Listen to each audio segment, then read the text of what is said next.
দিয়েছে যা যাবে ওই পাহাড়ের উপরে বিশ্বের নবী আমার কলমার দাওয়া দেয় নবী মুস্তাফার নিকটে গিয়ে কলমাটা পড়বে যদি একবার নবী চলে যায় কিয়ামত পর্যন্ত নবী মুস্তাফার সঙ্গে আর কোনদিন দেখা হবে না দয়ার নবী মুস্তাফার দিকে লক্ষ্য করে বাদ যখন আমল করতে লেগে গেল সমস্ত রাখালিরা বলে ওরে বাগে রে একটা জঙ্গলের পশু আমাদের ছাগলগুলা খাবার লেগে যুক্তি করে আমাদের নিকটে এসেছে তবে তোর কথাটা আমরা বিশ্বাস করব না পাক তুই চলে যাও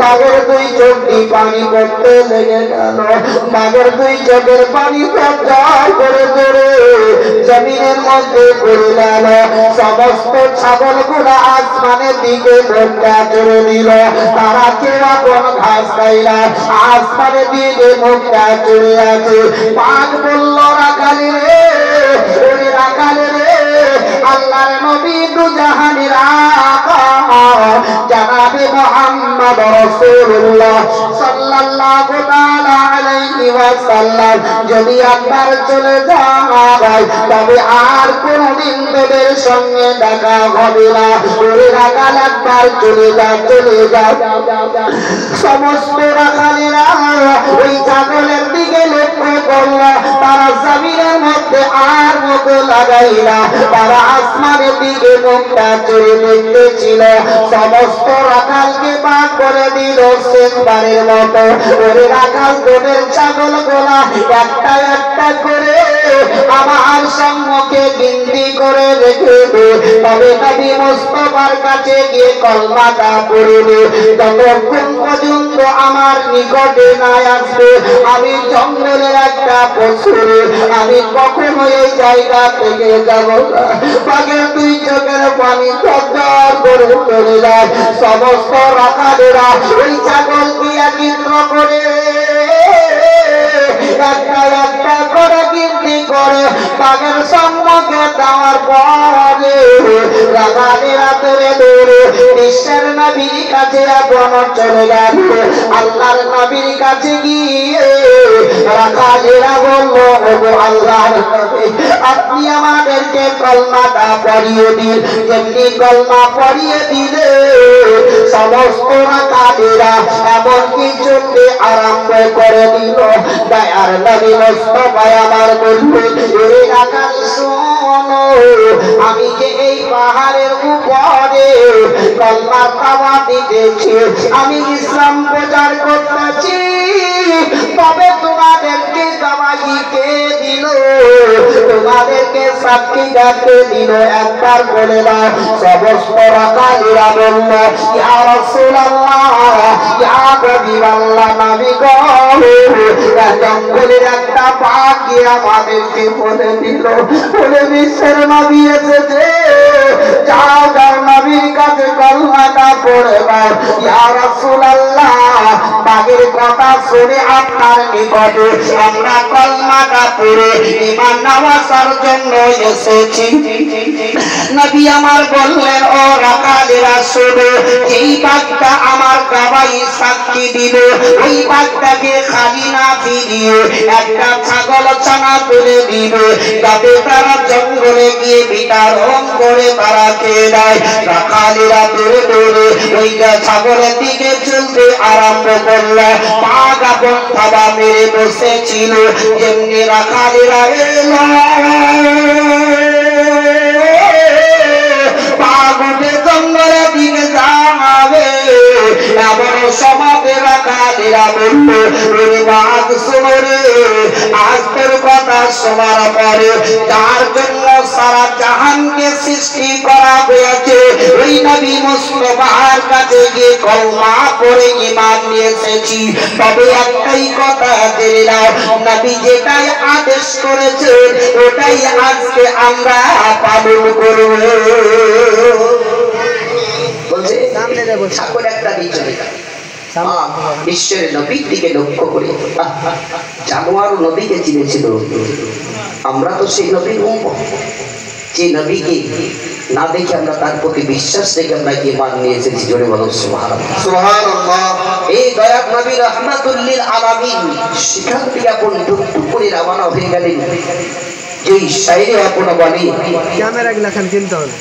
নবী তোমার নাম শুনিয়া পাগল মোরা হইলাম গো, নবী একবার তুমি আইসো গো, নবী একবার তুমি আইসো গো, নবী তোমার ওই নাম শুনিয়া পাগল মোরা হইলাম গো, নবী একবার তুমি আইসো গো, নবী একবার তুমি আইসো গো, সপনেতে দিও দেখা দেখিব নয়ন ভরে গো, নবী একবার তুমি আইসো গো, নবী একবার তুমি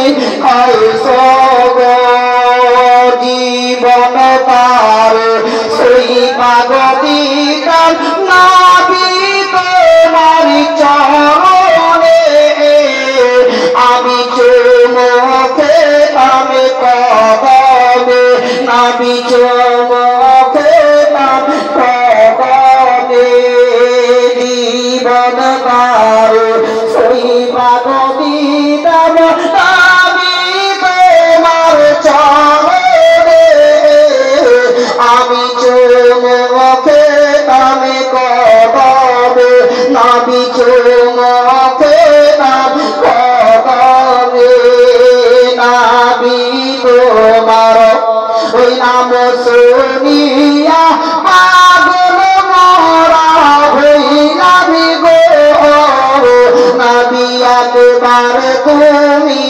আইসো গো, নবী একবার তুমি আইসো গো, তোমার প্রেমে ঘর ছাড়িলাম, তোমার প্রেমে পাগল হইয়া, নবী একবার তুমি আইসো গো, নবী একবার তুমি আইসো গো, আল্লাহুম্মা সাল্লি আলা সাইয়্যিদিনা মাওলানা মুহাম্মদ ওয়া আলা আলি সাইয়্যিদিনা মাওলানা মুহাম্মদ সাল্লাল্লাহু তাআলা আলাইহি ওয়াসাল্লাম। ও বাবা জীবনের আমার ভাইরা মা বোনেরা আমার, বিশ্বের নবী কুল কায়নাতের নবী জনাবে মুহাম্মদ রাসূলুল্লাহ সাল্লাল্লাহু তাআলা আলাইহি ওয়াসাল্লাম তিনি এখন বাড়ি দিনার দাদা হযরত আব্দুল মুত্তালিবের নিকটে চলে গেলেন। আসার পরে আব্দুল মুত্তালিব বললেন, ও ভাই মুহাম্মদ চলো আমরা একবার শিকারে জঙ্গলে বেরিয়ে যাই। হযরত আব্দুল মুত্তালিব নবী মুস্তাফাকে সঙ্গে করে নিয়ে জঙ্গলের দিকে শিকারে আপন বেরিয়ে চলে গেলেন। জঙ্গলে শিকার করতে করতে করতে করতে করতে কিছুক্ষণ পরে আব্দুল মুত্তালিব বললেন, ভাই মুহাম্মদ এই গাছের তলাতে একটু আরাম করে নাও, তারপরে আমরা জঙ্গলের শিকারে বেরিয়ে যাব। বিশ্বের নবী আমার গাছতলাতে বসে গেলেন। আব্দুল মুত্তালিব নদীকে একটা গাছের তলায় টেক লাগিয়ে দিলেন। নবী আমার টুকটুক করে পিনার দাদা আব্দুল মুত্তালিবের দিকে তাকিয়ে দেখেন, দেখলেন কি ঘুমিয়ে গেছে। দয়ার নবী মুস্তাফা আমার চোখ দুটো বন্ধ করলেন। নবী দুই চোখের কোনা দিয়ে পানি পড়ে গেল। নবী আমার মনে মনে বললেন, আল্লাহ গো আমার দুনিয়াতে বাপ নাই মা নাই, আমি এতিম গো আল্লাহ। এখন আমার দাদা ঘুমিয়ে গেছে, তবে আমার এটাই সময় আসতো আমার মা এবং বাপের কবরে আমি একবার জিয়ারত করে চলে আসি। জোরে একবার বলো সুবহানাল্লাহ, একটু জোরে বলো সুবহানাল্লাহ। আল্লাহর নবী দুজাহারি রাখা জনাবে মুহাম্মদ রাসূলুল্লাহ সাল্লাল্লাহু তাআলা আলাইহি ওয়াসাল্লাম আপন টুকরো করে আবওয়ার পাহাড়ের দিকে রওনা হয়ে গেলেন। আবওয়ার পাহাড়ে যাওয়ার পরে ওই কবরের বিছানে বাবা মাথার দিকে সিধানে দাঁড়িয়ে নবী আমার ফাতিহা পড়ে দিল। দোয়া করতে করার পরে আব্বা বলে মা বলে চিৎকার করে কান্দে এই কবরের বিছানে নবী আমার বেহুশ হয়ে গেল। দয়ার নবী মুস্তাফা এই কবরের বিছানে বেহুশ হয়ে পড়ে আছে এবং সমাজে দিনার দাদা আব্দুল মুত্তালিব। তবে বাপজিরা একটাই কথা জেনে রাখবেন, আজ হয়তো আমরা পৃথিবীতে মানুষ আমাদের বাপ মা দুনিয়া থেকে চলে যাওয়ার পরে আমরা কবরস্থানে গিয়ে কবরে একটু জিয়ারত করতে যাই না। হয়তো ঈদ আর কুরবানিতে সময় পেয়ে যায়, নচেত আমরা কিন্তু যাই না। বিশ্বের নবী আমার কবরে জিয়ারত করে ফাতিহা কানি করে নবী আমার বেহুশ হয়ে পড়ে আছে। এদিকে আব্দুল মুত্তালিব আমার ঘর থেকে উঠার পরে দেখছেন তো মুহাম্মদ ভাই নবী মুস্তাফা নাই। কোথায় গেল, কোথায় চলে গেল, কোথায় হারিয়ে গেল, এই জঙ্গলের পশুতে নিয়ে গেল। আব্দুল মুত্তালিব চারিদিকে খুঁজতে আরম্ভ করে দিলেন। দয়ার নবী মুস্তাফাকে আব্দুল মুত্তালিব যখন জঙ্গলে পেলেন আপন বাবা কান্দে মক্কা নগরে চলে গেলেন। মক্কাতে চারি গলিতে ঘুরতে লাগলেন, কোথাও পাওয়া গেল না। বিশ্বের নবীর লেগে মক্কার লোকেরা চিন্তায় চিন্তিত করে গেল। এমনকি খাওয়া দাওয়া বন্ধ করে দিল, পানি পর্যন্ত পান করা বন্ধ করে দিল। নবী গেল কোথায়? আব্দুল মুত্তালিব বলে ভাই গেল কোথায়? এদিকে আবু জেহেল বাবা তার লস্করদেরকে নিয়ে নিরালা জায়গাতে গিয়ে বলল, শুনো রে ওই ভাতিজা মুহাম্মদকে যদি পেতে হয় চল একটা জায়গা আমরা দেখে আসবো, যে জায়গাটার নাম হলো আবওয়ার পাহাড়। এখানে তো কোথাও খুঁজে পাওয়া গেল না। আবওয়ার পাহাড়ে যাব, যেহেতু তার মা এবং বাপের কবর ওখানে আছে, যদি হয়তো গেছে তো সেখানে আমরা খুঁজে পাবো। আবু জেহেল তার লস্করদেরকে নিয়ে আপন আবওয়ার পাহাড়ে গিয়ে উপস্থিতি হাজির হলো। দেখছে তো নবী মুস্তাফা বেহুশ হয়ে পড়ে আছে। জোরে বলো সুবহানাল্লাহ। আচ্ছা বলুন, এখন তো এই জায়গাতে আমার কেউ আছে কি? আমি একাই। এখন কেউ যদি দড়িতে রেখে দেয় আর ওই দিক দিয়ে আমাদের গ্রামের একটা লোক যদি পৌঁছে যায়, যে লোকটাকে দেখে আমার সাহস হবে না? অটোমেটিক হবে যে আমার গায়ে লোক এসছে, আমার বুকে একটা বল হবে, আর একাই যদি থাকি তো সাহস হবে। বিশ্বের নবীর কাছে গিয়ে আবু জেহেল আওয়াজ দিয়ে বলছে, ও ভাতিজা মুহাম্মদ, আমি তোমার চাচা আবু জেহেল, একবার চোখ খুলো। বিশ্বের নবী কুল কায়নাতের নবী জনাবে মুহাম্মদ রাসূলুল্লাহ সাল্লাল্লাহু তাআলা আলাইহি ওয়াসাল্লাম চাচা আবু জেহেলের আওয়াজ পাওয়ার পরে আস্তে আস্তে চোখ দুটো খুললেন। দেখছেন তো চাচা আবু জেহেল দাঁড়িয়ে আছে।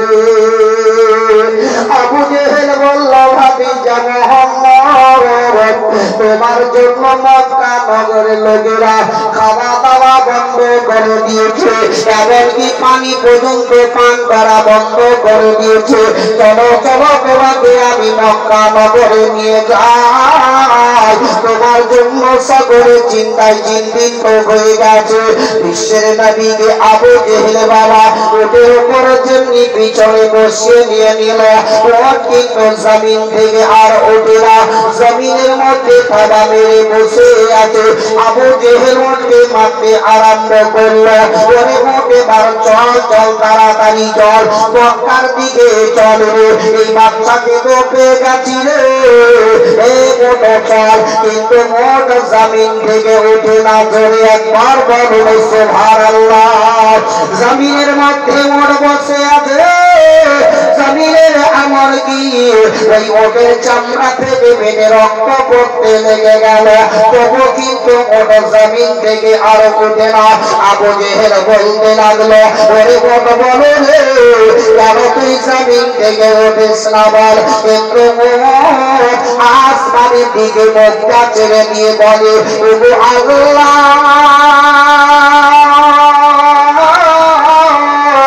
মানুষের নেই একবার আমার জবানটা খুলে দাও ওগো আল্লাহ তোমার হাবিবের পরিচয়টা যাবে আবু জেহেলকে আমি বলে দিতে পারি সুবহানাল্লাহ ওই ওদের জবান খুলে গেল আবু জেহেল যেমনি মারতে যাবে ওর আপন মুখটা ফিরে নিয়ে বলে ওরে আবু জেহেল রে যতই মারবি মার আমি এক কদম আগে দিকে যাবো না ওরে আবু জেহেল রে আমার কতর যদি কেটে দিস রে তবু আমি একটি কদম আগে দিকে যাব না আবু জেহেল বলল কেন তুই আগে দিকে যাবি না কারণটাকে বলে আবু জেহেল তোর পিছনে যে বাচ্চাটা বসিয়েছি ওই বাচ্চাটাই এমন কেউ নয় ইনি হচ্ছেন ইমামুল আম্বিয়া সুবহানাল্লাহ নারে তাকবীর নারে রিসালাত মাসলাক আলা হযরত উলামায়ে আহলে সুন্নাত জশ্নে ঈদ মিলাদুন নবী জশ্নে ঈদ মিলাদুন নবী এখন রবিউল আউয়াল জোসে নারে তাকবীর ধ্বনিত শুনি আল কোরআনের আলো আল হাদিসের আলো আল কোরআনের অমর বাণী দিকে দিকে ছড়িয়ে দাও আল হাদিসের অমর বাণী দিকে দিকে ছড়িয়ে দাও ওই মক্কায় ফুল ফুটেছে মদিনায় ফুল ফুটেছে নারে তাকবীর নারে রিসালাত ও আমার ভাইরা বাপজিরা আমার ও ওদের জবান ভুলে গেল করে আবু জেহেল যতক্ষণ পর্যন্ত ওই বাচ্চাটাকে তোর আগে দিকে না নিবে ততক্ষণ পর্যন্ত আমি একটি কদম আগে যাব না যেমনি এই কথা বলে দিল সঙ্গে সঙ্গে আবু জেহেল বিশ্বের নবীকে আগে দিকে যেমনি বসিয়ে নিল সঙ্গে সঙ্গে উঠে উঠে চলতে আরম্ভ করে দিল মক্কা রাস্তাতে না গিয়ে আবু জেহেল মারওয়ার পাহাড়ের দিকে নিয়ে চলতে লাগল কিছুটা দূরে যাওয়ার পর দয়ার নবী মুস্তাফা আমার বললেন ওগো চাচা আবু জেহেল এটা তো মক্কা যাওয়ার রাস্তা নয় এটা মারওয়া যাওয়ার রাস্তা আর এইদিকে হলো মক্কা যাওয়ার রাস্তা তবে আপনি রাস্তাটা ভুল করে দিয়েছে আবু জেহেল বলল ভাতিজা মুহাম্মদ আমার রাস্তা ভুল হয়নি আমি সঠিক রাস্তাতে চলতে আছি তবে একটা কথা জেনে নাও না থাকবে বাঁশি না বাজবে বাঁশুরি তুই না থাকবি দুনিয়াতে না দুনিয়াতে ইসলাম প্রচার হবে দয়ার নবীজি প্রচার মানে কেঁদে কেঁদে বলে ওগো চাচা গো একটু দয়া করো আমার দুনিয়াতে বাপ নাই মা নাই আমি এতিম গো আর যদি আমার আব্বা দুনিয়াতে থাকতো তবে এখন মারওয়ার পাহাড়ে কখন আমায় নিয়ে আসতে পারতে না বলো যাদের দুনিয়াতে বাপ নাই সেই তার মর্ম জানে যার দুনিয়াতে মা নাই সেই তার মর্মটাই জানে ভাই কি বাপ মা দুনিয়াতে থাকাতে কি জিনিস কিন্তু একটাই জিনিস জেনে রাখবেন আমরা সবাই সকলেই আমরা নামাজ পড়ি আল্লাহর কাছে দোয়া করি যে আল্লাহ যাতে আমাকে জান্নাতবাসী করে নাকি না আমরা জান্নাত বেশি চাই কিন্তু জান্নাত আপনার বাড়িতেই আছে আল্লাহ তাবারক তাআলা কোরআনেও বলে দিয়েছে ওয়াবিল ওয়ালিদাইনি ইহসানাও তোমরা মা বাপের প্রতি ইহসান করো মা বাপের পদতলেই জান্নাত আছে তাই না আমরা নামাজ পড়ে পড়ে যদি আপনার কপালকে ভিজতে কালো করে দিই আর মা বাপকে যদি ঠিকভাবে খেতে না দিই, চোখের পানি ফেলে নামাজ কবুল হবে? তাহলে জান্নাত তোমার বাড়িতেই আছে। আমরা জান্নাত যদি চাইতে হয়তো মায়ের কাছে গিয়ে দোয়া চান, বলে মা একটু তুমি আল্লাহর কাছে দোয়া করো, মা যেটাই দোয়া দিবে সেটাই আল্লাহর দরবারে কবুল হবে। জোরে বলো সুবহানাল্লাহ। এভাবে বিশ্বের নবী বলতেছেন, ও চাচা আজ আমার দুনিয়াতে বাপ নাই, আমি বাপ হারা, একটু দয়া করো, যদি আমার বাপ বেঁচে থাকতো তবে আমাকে এই মারওয়ার পাহাড়ে কখনো নিয়ে আসতে পারবে না। বিশ্বের নবীদের পাহাড়ের উপরে নিয়ে যাওয়ার পর আবু জেহেল একখানা হাতের মধ্যে বেদ দিয়ে নবীর প্রতি অত্যাচার করতে শুরু করল। আল্লাহর নবী দুজাহানিরা জনাবে মুহাম্মদ রাসূলুল্লাহ সাল্লাল্লাহু তাআলা আলাইহি ওয়াসাল্লাম ওই সমাজে চাচার দিকে তাকিয়ে তাকিয়ে একবার নয় দুইবার নয় কয়েকবার বলতে লাগলেন, ও চাচা গো, আমি আর সহ্য করতে পারি না, একবার তুমি আমার প্রতি দয়া করো। দয়ার নবী মুস্তাফার চামড়া ফেটে গেল, রক্ত পড়তে লেগে গেল। দয়ার নবী আমার হাতের মধ্যে রক্ত গোলা নিয়ে নিলেন, আর নেওয়ার পরে বলেন, ও গো চাচা যান, এই দেখো আমার হাতের মধ্যে আমার শরীরে রক্ত গোলা গো চাচা। ও গো চাচা গো, আমার দুনিয়াতে যদি মা বেঁচে থাকতো এই রক্ত গোলা আমার হাতের মধ্যে মুছতে হতো না, আমার মা জননী আমার আঁচল দ্বারাই মুছে দিত। ও গো চাচা গো, তবে তোমার কি একটু দয়া হয় না? আমার দুনিয়াতে ভাত নাই মা নাই, আমি এতিম গো। দয়ার নবী মুস্তাফা এইভাবে বলতে আছে, নবী আমার কান্দে কান্দে কান্দে বেহুশ হয়ে পড়ে গেল। আবু জেহেল সমস্ত লস্করদেরকে বলে দিল, বলে চলে এই বাচ্চা আর কাঁদবে না, আর ইসলাম দুনিয়াতে প্রচার হবে না, কলমার বাবা দিতে পারবে না। এবার চল আমরা পালিয়ে যাই। এদিকে বাবজি আমার মক্কা নগরে তারা আগে আগে আবু জেহেলের একটু বাদি গিয়ে আমিরে হামজাকে বলে দিল, ওরে আমিরে হামজা, এখন তুমি কি করে রে?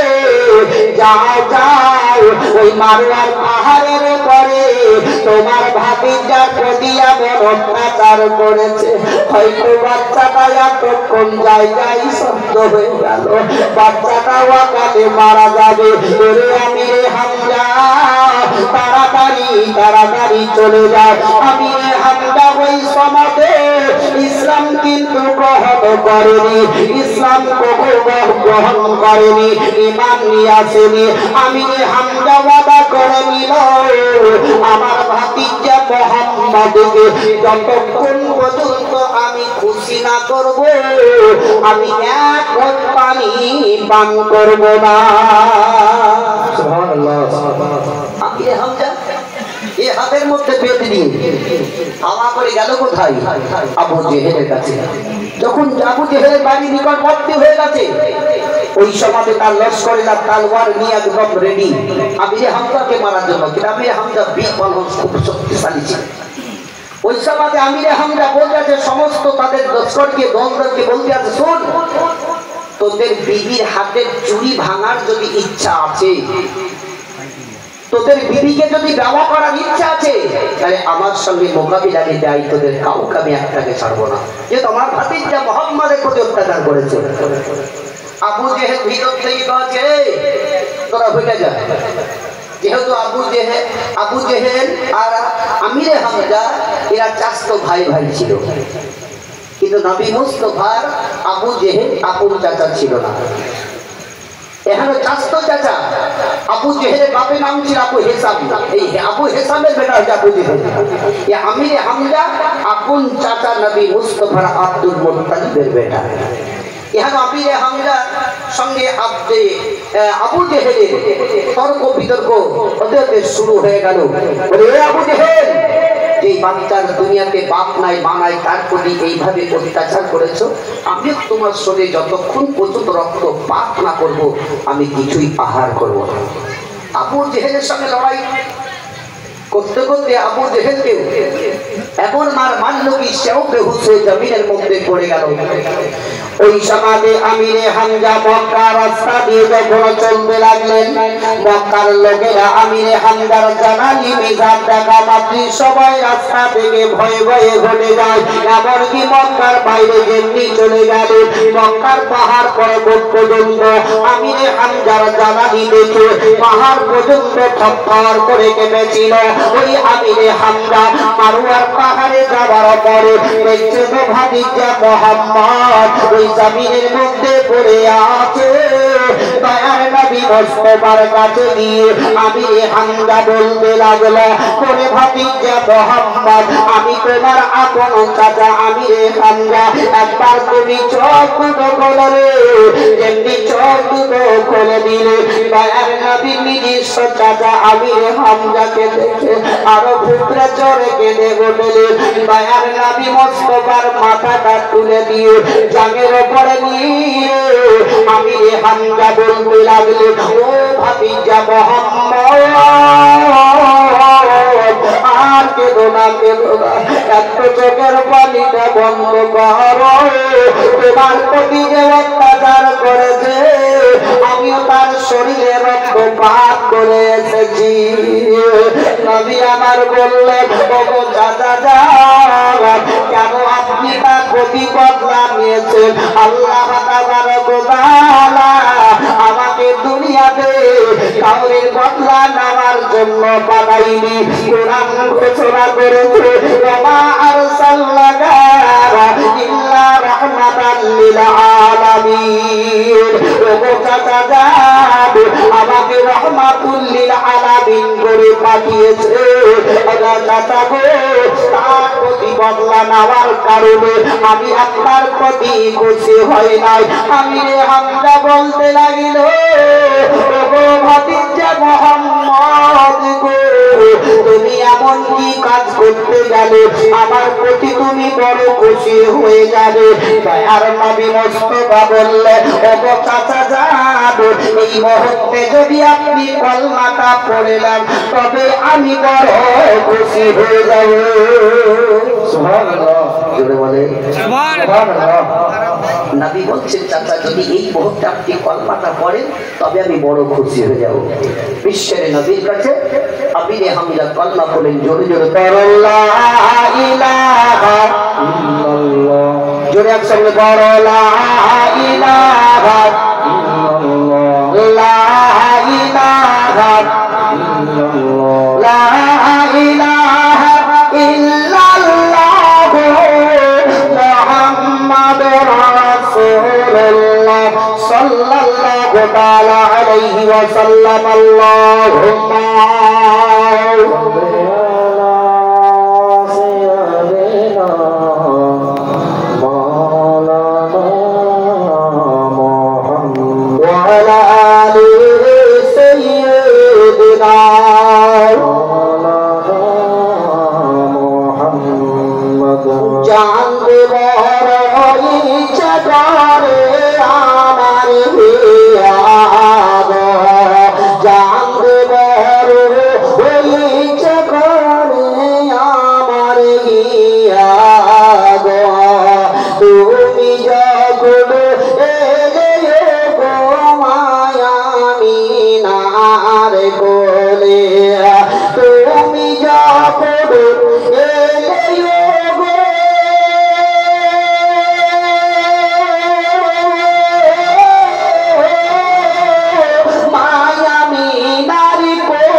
সজিদা যত রাত ছিল নবী হাদিসে বলে, সজিদা যত রাত ছিল নবী হাদিসে বলে, জানতে বড় ওই জগরে আমার গিয়া গো। আরাম করছ নাবি তুমি সোনা আরাম করেছো নবী তুমি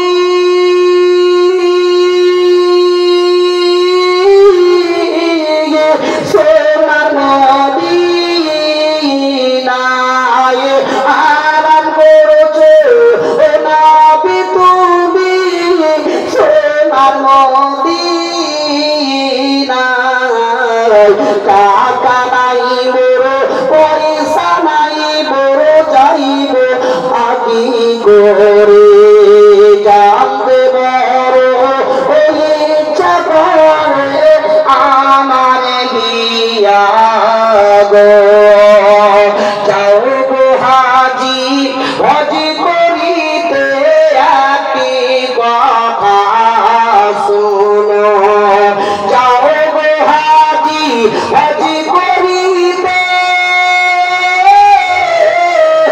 একটি কথা শুনো আমার সালাম পৌঁছে দিও নবীজির রওজায় আমার সালাম পৌঁছে দিও নবীজির রওজায় জানবে বড় ইচ্ছা করে আমার হিয়া গো আল্লাহুম্মা সাল্লি আলা সাইয়্যিদিনা মাওলানা মুহাম্মদ ওয়া আলা আলি সাইয়্যিদিনা মাওলানা মুহাম্মদ সাল্লাল্লাহু আলাইহি ওয়াসাল্লাম।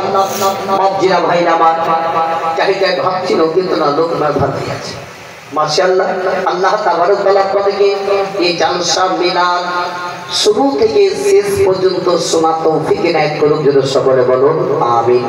তবে যখন নবীর প্রতি মহব্বত রেখে দরুদটা যখন পড়বে তবে একসঙ্গে ঝাঁকে আওয়াজ করে পড়বেন মধুর সুরে আপনার আওয়াজ যাতে মদিনায় পৌঁছে যায় জোরে বলুন সুবহানাল্লাহ। আমি পড়েছি আপনাদের সম্মুখে পবিত্র কোরআন থেকে মুহাম্মদুর রাসূলুল্লাহ সাল্লাল্লাহু তাআলা আলাইহি ওয়াসাল্লাম মুহাম্মদ আল্লাহর প্রিয় রাসূল এই বিশ্বের নবী মর্মান্তিক ঘটনা তার জীবনের কাহিনী যদি ধরানো যায় তবে আমার মতো মৌলবি এক রাত কেন 11 রাতেও শেষ করতে পারা যাবে বিশ্বের নবীর জীবনী কাহিনী। তবে বাকি আমার এই জালসা বিশ্ব নবীর জন্মদিবস উপলক্ষেই আপনার গ্রামবাসীর সকলে উদ্যোগ নিয়ে যুবক যুবক ছেলেরা করেছেন। আল্লাহ তাবারক ওয়া তাআলা ওনাদেরকে প্রত্যেক বছরে এইভাবে জালসা করা তৌফিক ইনায়াত করুন যেন সকলে বলো আমিন। যিনি বিশ্বের নবী কুল কায়নাতের নবী জনাবে মুহাম্মদ রাসূলুল্লাহ সাল্লাল্লাহু তাআলা আলাইহি ওয়াসাল্লাম তিনার বিবি যার নাম হচ্ছে হযরতে খাদিজা রাদিয়াল্লাহু তাআলা আনহার বাড়ি থেকে বেরিয়ে গেলেন যে নবী কি কষ্ট করেছেন ইসলাম প্রচার করতে। এই দুনিয়াতে আসার পরে নবী আবার বেরিয়ে যাওয়ার পর বিশ্বের নবীর দিকে তাকিয়ে তাকিয়ে হযরতে খাদিজা রাস্তা তাকিয়ে দেখছেন নবী আসছেন না। চট করে তিনার বেটি যার নাম হচ্ছে হযরতে ফাতিমাতুজ জোহরা রাদিয়াল্লাহু তাআলা আনহার বয়স তখন মাত্র ছিল 6 বছর। এই 6 বছর বয়সে ফাতেমাকে ডাক করলেন, ফাতেমা টুকটুক করে চলে আসলেন। এই 6 বছর মেয়ে ফাতিমাতুজ জোহরাকে হযরতে খাদিজা বলতে আছেন, ওগো বেটি ফাতেমা, তোমার আব্বার জন্য আমার মনটা বেরো ছটফট করে যায়। তোমার আব্বাকে ঘন্টার মধ্যে যদি একবার দুইবার না দেখতে পাই আমার ঘরে মন স্থির ভাবে থাকে না। তবে ফাতেমা, তোমার আব্বার একটু রাস্তাটা দেখো কোথায় আসছে, একটু দেখে আসো। যেমন আমাদের পৃথিবী দুনিয়ার স্বামী যদি বাড়ি থেকে বেরিয়ে যায় ঘন্টা কেটে গেল, দেখবেন তার স্ত্রী যদি স্বামীকে সেরকম ভালোবেসে থাকে তাহলে দেখবে সেই স্ত্রী তার বাচ্চাকে বলবে কি বেটা যাও তো রাস্তা দেখো তোমার আব্বা কত দূরে আসছে, বলবে না? কিন্তু এখনকার ওইরকম হচ্ছে ভাই, ওইরকম স্ত্রী বা স্বামী ওরকম ভালোবাসছে না। যদি স্ত্রী কোন যাচ্ছে তো স্বামী দেখো হচ্ছে দেখ তো তোর মা কোন থেকে ধরে দিয়ে মাকে ধরতে পারছে বাপকে যাবে কি মাকে খুঁজে বেড়াচ্ছে। হযরতে ফাতেমাতুজ জোহরা রাদিয়াল্লাহু তাআলা আনহা রাস্তা ধরে চলতে আরম্ভ করলেন।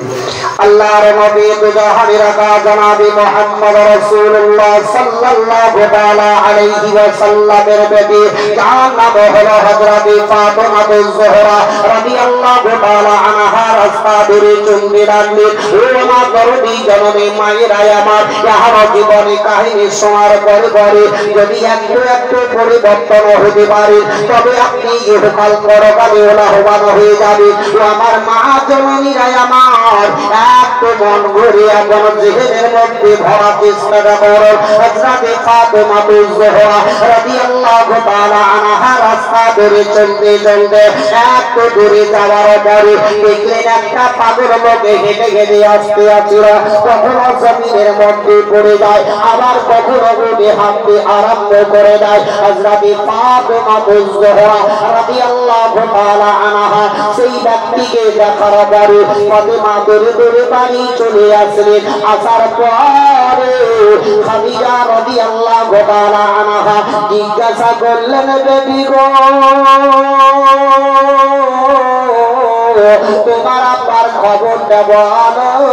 ফাতেমা বললেন, গো মাম্মা জান, আমার আব্বা রাস্তা দেখতে দেখতে গেলাম, তবে একটা পাগল লোক মা রাস্তায় আসতেছিল, কখনো জমিনে পড়ে যায় আবার কখনো উঠতে আরম্ভ করে দেয়। তাই আমি ভয় পেয়ে পালিয়ে আসলাম। খাদিজার চোখের পানি ঝরঝর করে ঝরে যায়, চোখের কাপড়ে ভিজে গেল। ফাতেমার দিকে তাকিয়ে খাদিজা বললেন, বেবি ফাতেমা, তবে আরেকবার তুমি চলে যাও। দ্বিতীয়বারে যাওয়ার পরে ফাতেমা ওই জায়গাতে যাওয়ার পরে দেখছেন তো লোকটা পড়ে আছে। ওই লোকটার শরীরে জামাটা রক্তে লাল হয়ে আছে, মাথার চুল গোলা এলোমেলো হয়ে আছে। ফাতেমাতুজ জোহরা রাদিয়াল্লাহু তাআলা আনহা দেখার পরে আগে দিকে আর যান নাই। ফাতেমা একবার আগে তাকান, একবার পিছন দিকে তাকিয়ে দেখেন আমি কোন দিকে যাব, আমি আগে যাব না পিছে যাব। ফাতেমা এই চিন্তা করতে করতে করতে করতে এমনি পিছন দিকে মুখটা মোড়ে নিলে ওই সমাজে পিছন দিকে ডাক দিয়ে বলে, ও ফাতেমা একটু দাঁড়িয়ে যাও, আমি এমন কোন মানুষ নয়, আমি এমন কোন পাগল নয়, আমি হচ্ছি তোমার আব্বা নবী মুস্তাফা। সুবহানাল্লাহ সুবহানাল্লাহ। নবী পড়ে আছে, শরীরে জামাটা রক্তে লাল হয়ে আছে, মাথার চুল গুলা এলোমেলো। বিশ্বের নবী বেটি ফাতেমাতুজ জোহরা রাদিয়াল্লাহু তাআলা আনহা দৌড়ে দৌড়ে নবীর কাছে গেলেন। দেখছেন তো নবী পড়ে আছে। নবী, বিশ্বের নবীকে ফাতেমাতুজ জোহরা কখনো কখনো বলতেন আব্বা, নচেত বলতেন ইয়া রাসূলুল্লাহ। জোরে বলো সুবহানাল্লাহ। নবীকে ফাতেমা পর্যন্ত ইয়া রাসূলুল্লাহ বলতেন, একবার আব্বা বলতেন। আজ আমাদের সেই কথাগুলো বলার মতো আমাদের ঢং নাই ভাই। এটা তো কি কয়, নবী কইয়া ছিল তো বলে না, এমন এমন মানুষ আছে কি নবী কইয়াছিল, মানে কইয়া বলে নবী বলেছিল। এরকম এরকম ভাষা আমাদের কথা হয়, কিন্তু আমাদের আব্বাত আমাদের যে শিক্ষিত কথাটা দিয়ে নবী পাক সাল্লাল্লাহু আলাইহি ওয়াসাল্লাম বলেছিলেন, এই কথাটা আমাদের বুদ্ধি বেড়ে না, নবী বলেছিল। তাহলে বলো, আমরা এখন শিক্ষা কবিতে পড়ে আছি। আমরা জালসা মিলাতে যাওয়ার পর যে মন দিয়ে স্থিরভাবে তাদের জীবনী কাহিনী শুনে মাথায় ভরে যে রাখবো, পরিবর্তন হবো, সেটার দিকে আমরা নাই। আমরা খালি কি করি, আমরা মোবাইল দেখে দেখে দেখে দেখে আমরা মূল ভিডিওটি বেশি হয়ে আছি। কিন্তু ভাই ওদিকে না গিয়ে একটুকু নিজের নিজের মাথায় চেপে কথাগুলোকে ভরে পরিবর্তন হওয়ার চেষ্টাটা করো। বিশ্বের নবীর বেটি ফাতেমাতুজ জোহরা রাদিয়াল্লাহু তাআলা আনহা বললেন, ইয়া রাসূলুল্লাহ, আপনার এই অবস্থাটা কেন? নবী বললেন, ফাতেমা একটু চোখের পানি বন্ধ করো। আল্লাহর নবী দুজাহানের রাখার নবী মুস্তাফা আমার বললেন ফাতেমা আমি সব কিছু বরদাস্ত করতে পারি গো মা, তবে তোমার চোখের পানি আমি বরদাস্ত করতে পারি না, একবার চোখের পানিটা বন্ধ করো।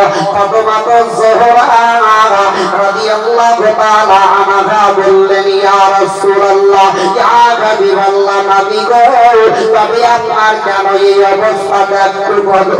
নবী আমার বললেন ফাতেমা তারা আমাকে চিনতে না পারার কারণে আমার প্রতি তারা অত্যাচার করেছে।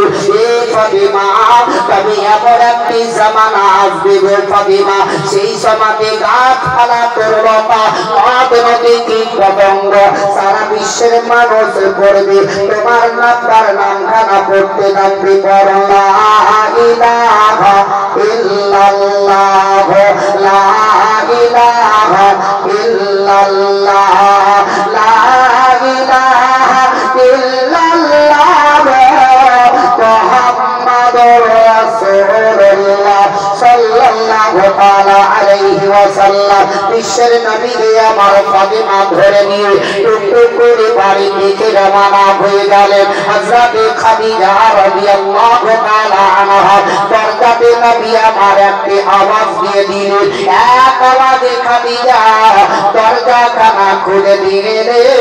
বিশ্বের নবীর দিকে লক্ষ্য করে দেখলেন, দেখছেন তো নবীর শরীরে জামাটা রক্তে লাল হয়ে আছে। হযরত খাদিজা বললেন ইয়া রাসূলুল্লাহ ইয়া হাবিবাল্লাহ নবী গো আমার স্বামী মাতার মনে রাগের দ্বারা আপনার এই অবস্থাটা কেন একবার আপনি বলেন না কেন।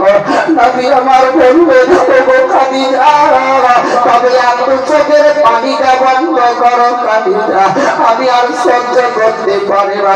খাদিজা তোমার চোখের পানি বন্ধ করো তবে আমি একটি কথা জিজ্ঞাসা করব। হযরত খাদিজা রাদিয়াল্লাহু তাআলা আনহা বললেন ইয়া রাসূলুল্লাহ আপনি একটা কেন আপনার মনে যত কথা আছে আপনি জিজ্ঞাসা করুন। নবী গো আপনাকে আমি জবাব দিতে থাকব। দয়াল নবী আমার বললেন খাদিজা তোমার দরজাতে আসার পরে একটা আমি দরজাতে আওয়াজ দিই, দ্বিতীয় আওয়াজ কোনোদিন দিতে হয়নি।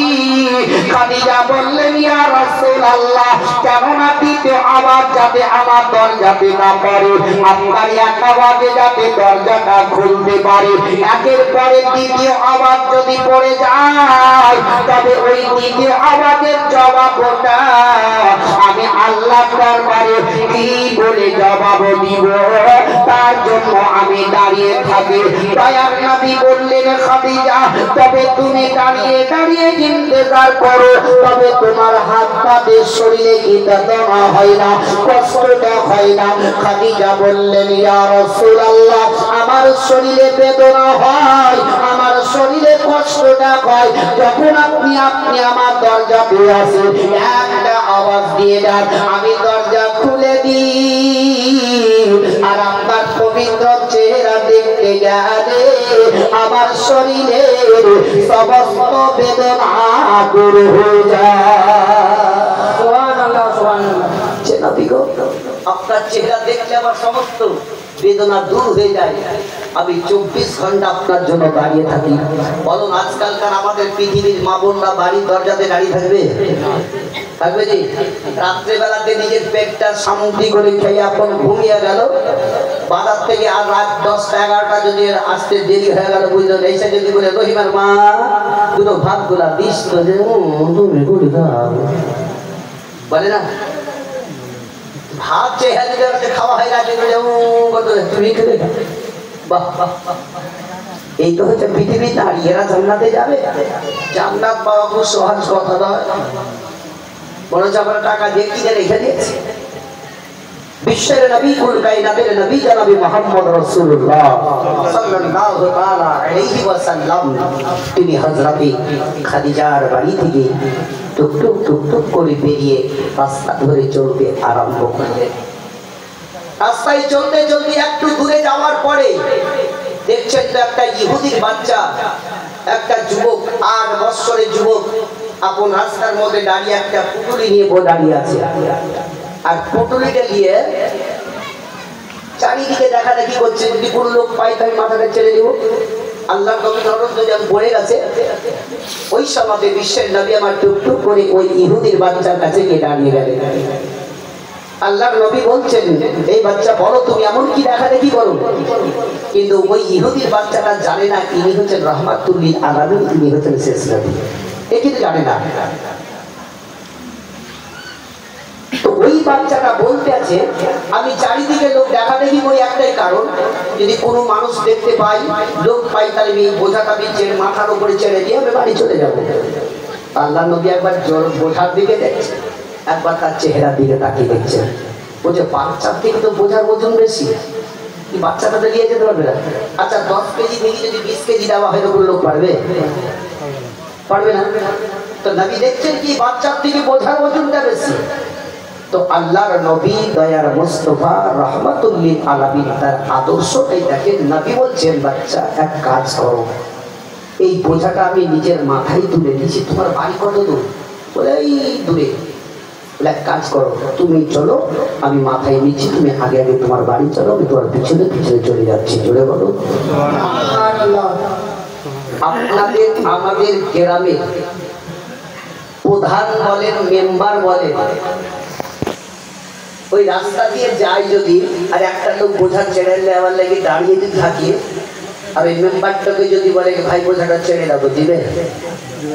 কেন দেবে না? ও মেম্বার বেশ দিতে লাগবে। মেম্বার তোমাকে করলো কে সেটাই ভেবে দেখো, কিন্তু আমরা কিন্তু সেটির দিকে আমরা লক্ষ্যটা করছি না। আল্লাহর নবী দুজাহানি রাখা জনাবে মুহাম্মদ রাসূলুল্লাহ সাল্লাল্লাহু আলাইহি ওয়াসাল্লাম নিজে ওই বোঝাটা মাথার উপরে তুলে নিলেন। বাচ্চাকে বলতে লাগলেন, বাচ্চা এবার চলতে লাগো। বাচ্চাটা চলতে আরম্ভ করে দিল। দয়ার নবী মুস্তাফা আমার বোঝা নিয়ে চলতে লাগলেন। আর যেমনি রাস্তা দিয়ে চলে, আশপাশের গাছগুলা নিয়ে দয়ার নবীকে ছায়া করতে করতে নিয়ে চলে যায়। ইহুদির বাচ্চাটা বিশ্বের নবীর দিকে একবার তাকিয়ে দেখে, একবার আসমানের সূর্যের দিকে তাকিয়ে দেখে, একবার দয়ার নবীর দিকে দেখে। এমনি করতে করতে ওই ইহুদির বাচ্চা বলতে লাগলো, আহারে এই লোকটার চেহারা এত সুন্দর, এত সুন্দর, আজ পর্যন্ত আমি মক্কা নগরে দেখতে পাইনি। ইহুদির বাচ্চা এখন চলে, দয়ার নবী মুস্তাফা আমার বোঝা নিয়ে চলতেছিলেন। দয়ার নবী মুস্তাফার পদতলে ছোট ছোট যদি পাথর গোলা পড়ে যেত, ওই পাথর গোলা নবী মুস্তাফার পায়ের তলে মমের মতো গলে যেত। জোরে বলো সুবহানাল্লাহ। এ ভাইরা, ও আমার বাপজিরা, মা বোনেরা আমার, তখন বিশ্বের নবীর পায়ের তলে ছোট ছোট যদি পাথর গোলা পড়তো, মমের মতো গলে যেত। দয়ার নবী মুস্তাফাকে আশপাশের গাছগুলো ছায়া করতে করতে চলে যায়। তবে আজকালকার কিছু কিছু যুবক যুবক ছেলেরা বাপজিরা আমার মোবাইল দেখে দেখে মৌলবি তৈরি হয়ে গেছে। তারা হলো মোবাইল মৌলবি। এই মোবাইল থেকে নিয়ে তারা ফতোয়া জারি করে, তারা নবী মুস্তাফার বেতহিরি করে। দয়ার নবী মুস্তাফার তাবারকের সামনে কথাবার্তা বলে, তবে আমাদের মতো যারাই বলতে থাকে, তবে একবার চিন্তা করে দেখো, বিশ্বের নবীর পায়ের তলে যদি ছোট ছোট পাথর গোলা পড়তো, তো সঙ্গে সঙ্গে মমের মতো গলে যেত। তবে তোমার পায়ের তলে আরে পাথর তো দূরের কথা, একটা যদি কাঁটা পড়ে যায় তোমাকেও ছাড়বে না। তাহলে কি তুমি নবীর মতো হতে পারো? সতর্ক হয়ে যাও, এখনো ভুল পথ থেকে এবং সঠিক পথে চলো। দয়ার নবী মুস্তাফা রহমাতুল লিল আলামিন এত আগে যাওয়ার পরে ওই ইহুদির বাচ্চাকে আপন বলতে লাগলেন, বলে বাচ্চা বলো রে,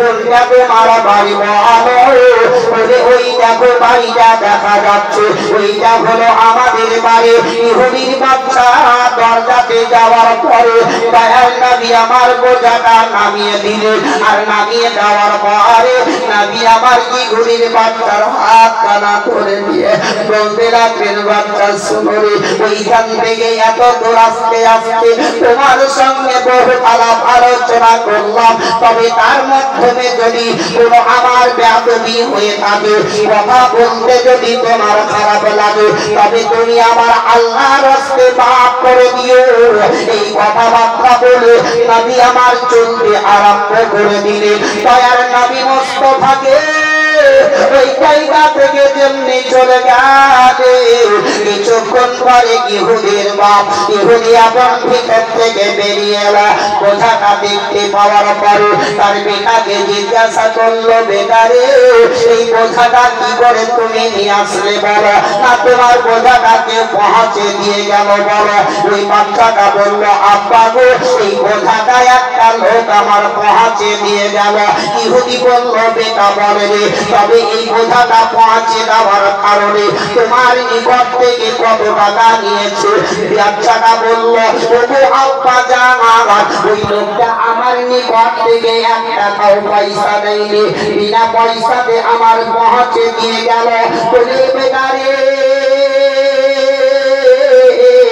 পৃথিবীতে এমন কোন দয়ালু লোক আছে তোমার বোঝা পৌঁছে দিয়ে গেল তবে 1 টাকাও তোমার কাছ থেকে নিল না বাচ্চাটা বললো আব্বা গো ওই দেখো লোকটা হেঁটে হেঁটে চলে যায় ওই লোকটা এত সুন্দর আব্বা গো তবে আজ পর্যন্ত ওই মক্কা নগরে কোথাও এত সুন্দর মানুষ দেখতে পাইনি ওই লোকটাই আমার বোঝা পৌঁছে দিয়ে গেল ইহুদি পিছনে পিছনে দৌড়তে লাগলো দয়া দৌড়তে দৌড়তে যায় দয়ার নবী আমার হেঁটে হেঁটে চলে যাচ্ছে দয়ার নবী মুস্তাফাকে আপনার হাতে ছায়া করতে করতে নিয়ে চলে যায় জোরে বলো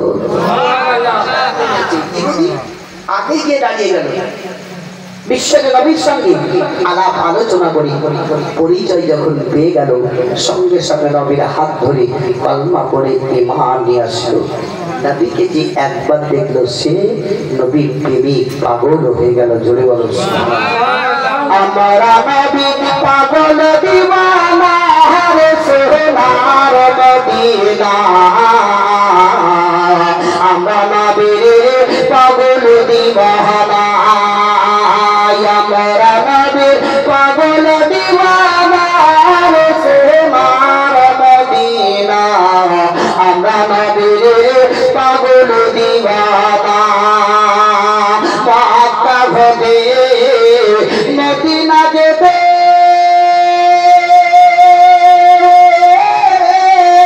আরে বিচি কাঁদে আর কত পরে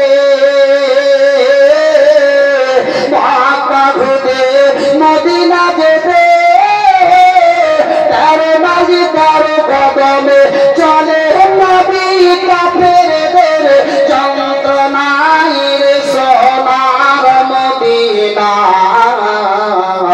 আমরা নবীর পাগল দিওয়ানা আমরা নবীর পাগল দিওয়ানা রে সোনার মদিনা আমরা নবীর পাগল দিওয়ানা শেখাই মাকর সাথে জালি বুনিলে তাবু করে ডিম পারিলে শেখাই মাকর সাথে জালি বুনিলে তাবু করে ডিম পারিলে ইশকের দিওয়ানা রে সোনার মদিনা আমরা নবীর পাগল দিওয়ানা আমরা নবী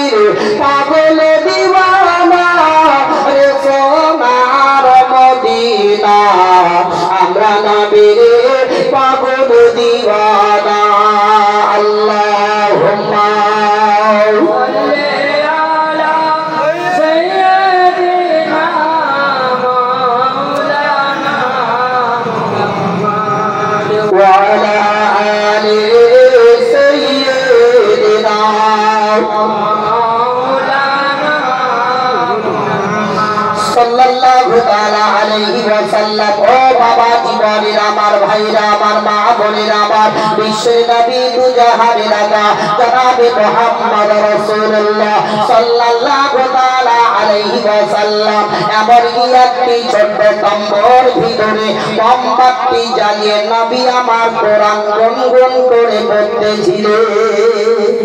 সুবহানাল্লাহ। কোরআন তেলাওয়াত করছেন মোমবাতি জ্বালিয়ে। এমন সময় আবু জেহেল ও নবী মুস্তাফাকে দেখার পরে এখন কি টুকটুক টুকটুক করে মদিনার বাইরে চলে গেল। আর নবী মুস্তাফা মক্কার বাইরে একটা তাম্বুর ভিতরে মোমবাতি জ্বালিয়ে কোরআন পড়তেছিলেন। এমন সমাজে আবু জেহেল ওই মদিনাতে এলান যখন করে দিল তো কিছুটা লোক জামায়াত হয়ে একত্র হয়ে এখানে যতটা লোক বসে আছে তার মাধ্যম থেকে একজনকে সরকার মোড়ক তৈরি করে দিল। আবু জেহেল সমস্ত সবকিছু নবীর ব্যাপারে কথা বললো কি শোনো ওই মক্কার বাইরে একটা তাম্বু আছে, তাম্বুর ভিতরে একটা কালো কুরসি দেখতে খুবই খারাপ লোক বসে আছে, পাগল, যাকে যাকে তাকে পাথর মারে। তো ওই পাগলের সাথে তোমরা কথাবার্তা কেউ বলো না, তবে এক কাজ করো সেই পাগলের প্রতি তোমরা অত্যাচার করো। সর্দার মোড়ল চট করে উঠে বলছে 10টা যুবক তোমরা খাড়ো হয়ে যাও। ভাত খাও না, মুড়ি খাও, মুড়ি খাও, মুড়ি। এই 10টা যখন যুবক খাড়ো হয়ে গেল ওই সমাজে বলতে লাগলো বলে তোমরা তো যাবে, ওই পাগল যদি তোমাদেরকে ঢেল মারে তাহলে তোমরা কি করবা? এটা বাস্তব কিনা বলে? যদি একটা পাগল যদি ঢাল মারামারি করে আর আমাদের হাতে যদি ঢাল না থাকে কিছু করতে পারবো? পানি দিবেন না, তবে আপনার ওই ঢাল মারামারি করবে। তো ওই সমাজে 10টা যুবককে বললেন তোমরা প্রত্যেকটা 10টা যুবকের দুটো দুটো করে হাতে করে ঢেল দিয়ে দাও, আর ওই পাগলের প্রতি যদি তোমাদের আক্রমণ করতে আসে তোমরা তার প্রতি ধাওয়া করবে, তাকে শেষ করে দিবে। কিন্তু তার কথায় মিথ্যা মিথ্যা কথাতে তোমরা বুঝিয়ে যাবে। আল্লাহর নবী দুজাহানি রাজা জনাবে মুহাম্মদ রাসূলুল্লাহ সাল্লাল্লাহু আলাইহি ওয়াসাল্লাম আপন কোরআন শরীফ পড়তেছিলেন, মোমবাতি জ্বালিয়ে গুনগুন করে পড়তেছিলেন। আবু জেহেল যখন তাদেরকে বলে দিল তারা 10টা যুবকী বাবা 10 জনাকে দুটো দুটো করে পাথর কুড়িটা নিয়ে নিল। কেননা নবীর ব্যাপারে বেতহিনী কথাবার্তা বলল। আবু জেহেল দেখতে খুব খারাপ, দেখতে পাথর মারবে যাকে পাই তাকে মেরে দাও, তোমরাও তার প্রতি অত্যাচারী করবে। এই 10টা যুবকে দয়ার নবীর দিকে লক্ষ্য করে চলতে লাগলো, ওই তাম্বুটাকে স্মরণ করে চললো। তাম্বুর কাছে যেমনি চলে গেল দয়ার নবী মুস্তাফার আশপাশে ওই 10টা যুবকেরা ঘোরাঘুরি করতে লেগে গেল। একজনকে বলল শোনো রে যাও যাও, একজন চলে যাও, দেখো ওই তাম্বুর ভিতরে যে লোকটা বসে আছে প্রতিদর্শে পাগল না ভালো, আমাদের প্রতি পাথর মারে নাকি, একটু চলে যাও। তখনই একজন যুবক চলে গেল, টুকটুক টুকটুক করে তাম্বুর দিকে উঁকি মেরে যেমনি তাকিয়ে দেখল ওই যুবককে দেখতে পেল এত সৌন্দর্য নোরানি চেহারাওয়ালা মানুষ এবং মুখের মধ্যে দাঁড়িয়ে আছে, দেখতে এত সুন্দর। ওই যুবকগুলো আপন ধরে ধরে চলে গেল। যাওয়ার পরে আপন ওই জায়গাতে যাওয়ার পরে আপন বলতে লাগলো শোনরে, কেননা যেইভাবে কথা বলেছিল কিন্তু সেইভাবে লোকটা এত সুন্দর, তার চেহারা এত দেখতে ভালো রে, তবে চল চল ওই লোকটার সঙ্গে আমরা আলাপ আলোচনা করব। যেমনি 10টা যুবকে ওই তাম্বুর দিকে রওনা হয়ে গেল। দেখতে তো তাম্বুর কাছে গিয়ে এত সুন্দর চেহারা নোরানি ওয়ালা লোক, এত ভালো রে, এত সুন্দর লোক, মুখে দাঁড়িয়ে আছে, এত সুন্দর মানুষ আজ পর্যন্ত মদিনা মক্কাতে দেখতে পাইনি। আর ওই নবীর কাছে যখন 10টা যুবক যখন পৌঁছে গেল আল্লাহর নবী দয়ার মুস্তফা নজরটা যখন পড়ে গেল নবী আমার ইশারা করে বললেন একটু এগিয়ে আসো দয়ার নবীর কাছে চলে গেল তারা নিজে নিজে হাতের পাথর গোলা ফেলে দিল আর দয়ার নবী মুস্তফার চেহারার দিকে তাকিয়ে দেখতে তারা নবীর প্রতি প্রেমে পড়ে গেল এমনকি তারাও কালমা পড়ে নিল ঈমান নিয়ে পায়া ঘন্টা হয়ে গেল এরা কিন্তু আবু জেহেল চিন্তা করছে মনে হয় কি এতক্ষণ বোধহয় শেষ ওই নবী মোহাম্মদকে এবার শেষ করে ছাড় বাঁচবে না তারা 10টা যুবকে 10 জনকে দুটো করে পাথরের গুলি চালিয়ে গেছে শেষ করে দিল কিন্তু এরা দেখছি এতক্ষণ হয়ে গেল আসছে না কেন এরা টুকটুক করে গিয়ে দেখছে তো নবী মুস্তফার নিকটে তারা বসে আলাপ আলোচনা করছে জোরে বলো সুবহানাল্লাহ তাহলে নবী গিয়েছিলেন নবীকে দেখা মাত্রই পাগল ভাই ভাই ওইদিকার লোকগুলো আপনার এদিকে সেটে সেটে চলে আসে জায়গা ফেলাই আছে ওদিকে মা বোনরা বসছে ওনাদেরকে বসতে দেন আপনার করেছেন হাওয়া আছে